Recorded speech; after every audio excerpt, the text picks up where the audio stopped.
হাজী সাহেব যদি হজে গিয়ে মারা যায়, যারা হজ করবে তারা যদি হজে গিয়ে মারা যায়, সহিহ বুখারীর 1266 1267 দুটোটা হাদিসে আছে, রাসূলুল্লাহ সাল্লাল্লাহু আলাইহি সাল্লাম আরাফার ময়দানে, নবীজি আরাফার ময়দানে আছে, বাইনামা রাজুলুন ওয়াকিফুন মা রাসূলিল্লাহ সাল্লাল্লাহু আলাইহি সাল্লাম বিআরাফা, এক ব্যক্তি নবীর পাশেই আরাফায় অবস্থান করতেছে, ইদ ওয়াকাআ আন রাহিলাতিহি, তিনি হঠাৎ তার বাহন থেকে পড়ে গেছে, ফাআকসাআতহু, তার ঘাড় মচকে লোকটা মারা গেছে, ঘাড় মচকে লোকটা মারা গেছে, নবীজির পাশেই ছিল, বাহন থেকে পড়ে গেছে, পুরা লোকটা মারা গেছে।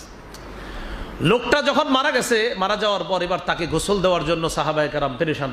নবী বললেন ইগসিলুহু বিমাইন ওয়া সিদরিন, বড়ই পাতা গরম পানিতে তোমরা সিদ্ধ করে লোকটাকে গোসল করাও।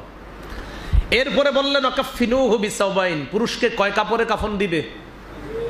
পুরুষকে কয়টা? 3টা। নবী বললেন কাফিনুহু বিসাওবাইন,